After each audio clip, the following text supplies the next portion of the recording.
बड़ी मोटा है।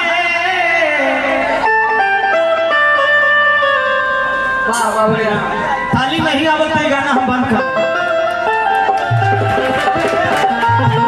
बड़ी मोटा यूज करो गोरी सामान बड़ी मोटा है।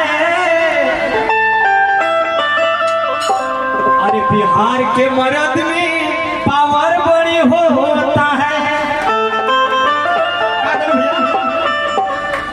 बोलो भैया खड़ी हो गई तो आशीर्वाद दे भैया। बड़े हमें के लालसा लग रहा है भैया। खड़ी हो जाए भैया। अभी बोलो भैया अभी गोलू भैया जवान आवाज में गवत नहीं केहू कलकार के बस के बात नहीं थे, लेकिन हम तनी जोड़ लगावत नहीं कि गोलू भैया के पास पहुंच जाए। जोड़ लगाए अपन।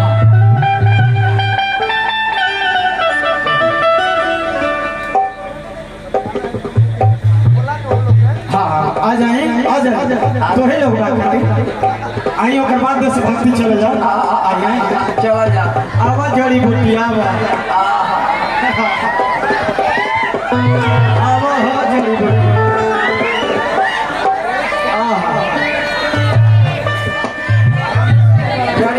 जड़ी सुनाई। और देखिए अभी आप सबके बीच में निशा उपाध्याय जी हैं तो मन पर आ जाए भाई। कलकार शेर जंगल में ही सोचता है।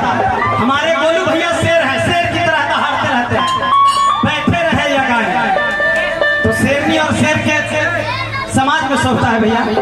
निशा उपाध्याय जी रहुआ सर जबरदस्ती न करते प्यार से बोलते नहीं। यदि हमारा गोलू भैया के तो मान लो तो गई लो, यदि हमारा मानत होता तनी स्टेज पर आ जाए। ऐसे ही भाई देखा एकदम हम मगहिया ठीक नहीं मगह के लड़का एगो ऐसी लड़की अभी थे तो वो लड़किया के छेड़ देखे तो लड़किया के छेड़ देखे भैया तो लड़कियों उतने पहुंचल थे लड़किया कहती कि हैं देखे थे ना चप्पल मारू ऐसे चप्पल के बाद जहानाबाद भी गए तो लड़कवो उतने थे पहुंचे। वो कहती कि तनी हल्के मार बिथरा मोड़वा पर दारू पिए लड़किया छेड़ रही थी ना। यूज कर मोरे अरे सामान बड़ी मोटा है। अरे बिहार के मर्द में पावर बड़ी होता है। लेकिन ये गाना बार मत समझो, ये बड़ी बढ़िया गाना हम माइंड से लिखले बाटे। सही बात हम कोनो माइंड लगा के लिखले बाटे। हां जी लड़कियों कहीं थी औची दूर जुआन धान रौला अपन पूरा माइंड छीन लेले बानी। यूज करे कैसे और दर्द बड़ी होता है।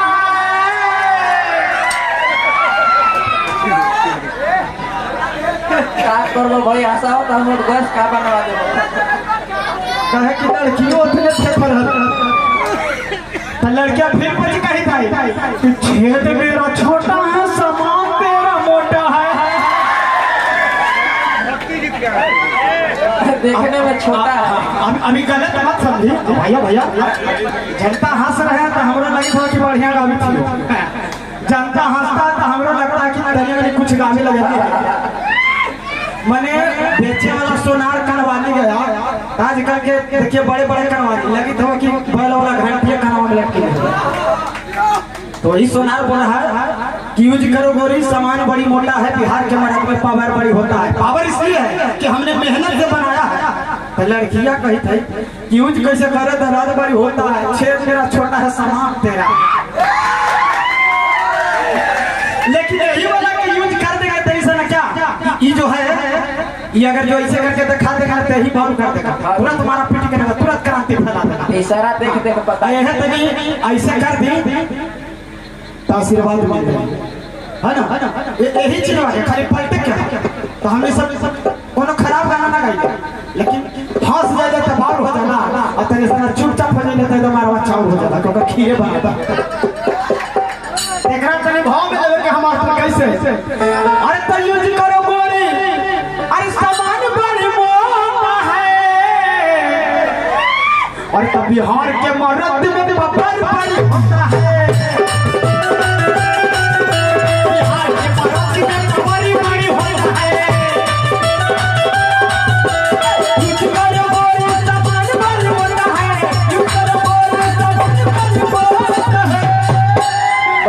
बाप से अच्छा कोई नहीं रहता।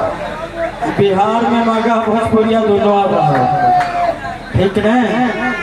बिहार में मगह भोजपुरिया दोनों आ रहा है। अरे यूज करो मोरी सामान बड़ी बोलता है, तो बिहार के मरद में पापड़ बड़ी होता है। बिहार के मरद में सवार बड़ी होता है। यही में बहुत नहीं अलग से हमने लगा देगा का बिना लहसुन प्याज के बनोई है रोज रोज खाना के पागली।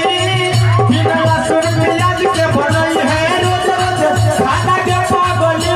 तोरा मानवा ना हो बेटा सभी के दीवाना के पागली।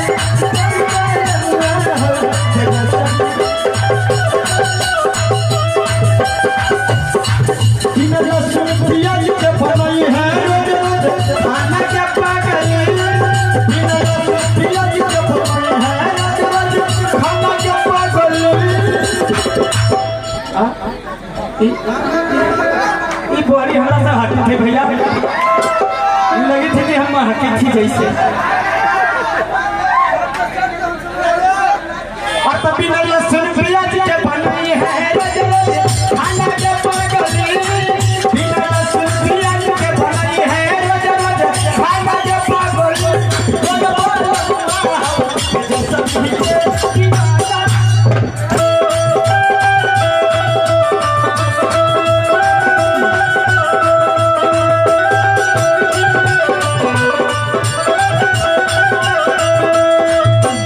यूज करो मोरी सामान बड़ी बोलता है, यूज करो मोरी सामान बड़ी बोलता है।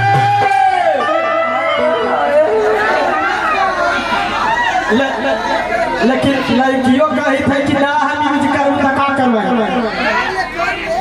कहली कि का करवे ना करवे तो हम अकेले ना चमाओ।